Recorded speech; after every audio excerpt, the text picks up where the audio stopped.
shop to get an alignment, wheels and tires. So stay tuned to see how this thing turns out.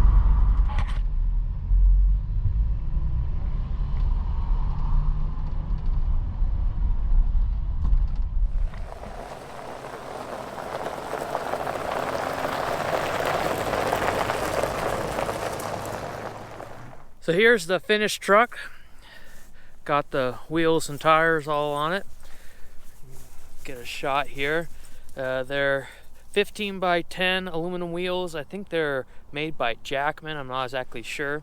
Got them wrapped in some 33 by 1250 Falcon Wild Peak. The tires are traction rated for the snow. Works out good for me. I'm not going to do a whole lot of mudding, but definitely occasional some snow running around and just daily driving on the street. So pretty good all-around tire for that. I think they look pretty good. Stick out a little bit, but otherwise nothing too aggressive. Did get some new mirrors on here. These are a OE replacement from LMC. The ones that were on here were some aftermarket job with plastic mounts, and they're just crap all the way around.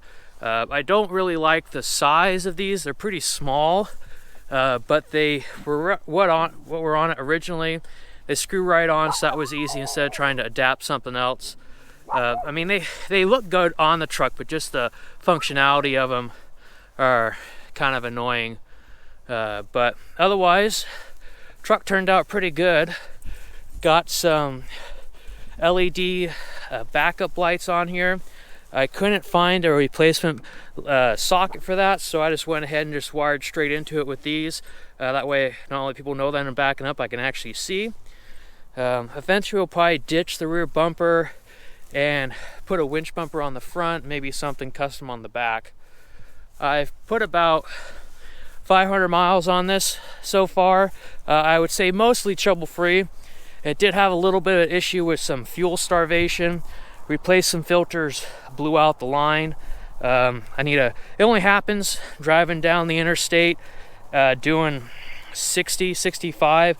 What happens is like it won't go any faster and it starts to cut out, so it's just literally starving for fuel. One benefit to that was I got 20 miles a gallon average on a couple of trips, but that's not the way I want to get 20 miles a gallon. So, but it's pretty solid truck. Just been driving, just running around doing errands with it and stuff, and it's fun to drive. Haven't done much under the hood. I did do an oil change, get the brake-in oil out of there. Like I said earlier, replaced a few filters. I need to get a different battery in here.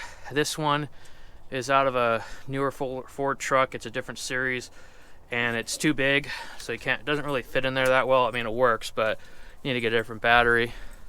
So that pretty much wraps up this project. Hopefully I can get a few shots of driving around the snow, maybe take it up in the mountains here before I post this video.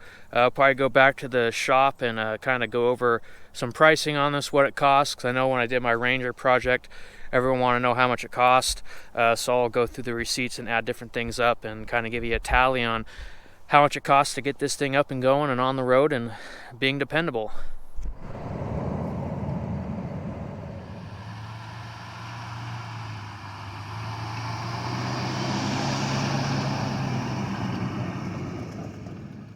So we got the truck back in the shop here, do a little more maintenance on it. Got about 1,000 miles on it so far, doing pretty strong.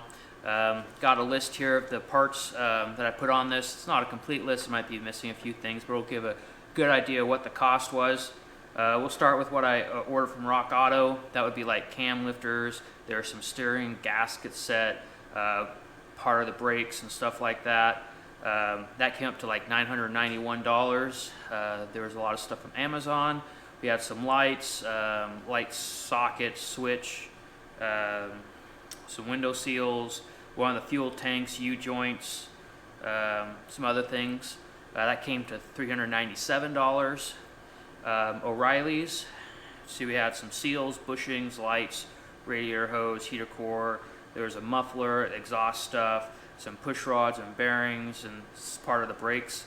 That came up to $498. There was some stuff from LMC. We got some fuel hose, sending unit, mirrors, and some window rubber. That was $462. The tires, new lug nuts and hubcaps was $1,500. The valves, I got those from Napa and O'Reilly's. That was about $100.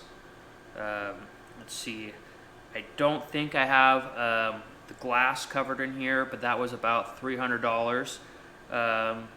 The machine shop was about $200 for machine work. I think there might have been a little more there. Oregon powder coat for the headers and stuff, that was $200. Miscellaneous stuff about $150. So that brings the total to about $4,700. That doesn't include the cost of the truck. This truck I picked up for $1,000. I had to drive 400 miles one way, so that was about 800 miles round trip. I paid $1,000 for the truck. Doesn't include any of the cost of the gas or diesel. At the time, diesel wasn't cheap. So there's probably a few extra $100 in fuel right there. So all said and done, for the price of the truck and the price of the parts, you're looking at about $6,000. Now, it doesn't include cost of labor. So whatever if you were charging labor, or if you were having a shop do this, the labor would be several $1,000s, I'd imagine, on that. But if you had $6,000 in this truck, it's worth more than $6,000 right now. Even if you didn't have to do as much work on the engine as I did, you're still going to be into it several thousand. I mean, a truck sitting for 5-10 years, going to need new tires anyways. They might look brand new, but they're dry rotten and they'll blow out. Sometimes they'll blow out from just sitting there. I guarantee you that a truck that's sat for a long time is going to need the full brake job gone through. And also, fuel system is probably most likely going to be gone through if it's sat with gas, because the stuff's going to rust up. You're going to have fuel sending units to go to crap. I've had other trucks, similar thing. So some people want to know the cost of things, so that's at about $6,000 in this truck, all said and done, including the purchase price. And we got us a nice four-wheel drive to drive around. So we're done with this project. If you haven't already, go ahead and subscribe to the channel. Like this video, comment what you'd like to see next. We have another project planned coming up, so we're going to get this one out of the shop and get the other one in here, and that'll be the next video. Talk to you guys later.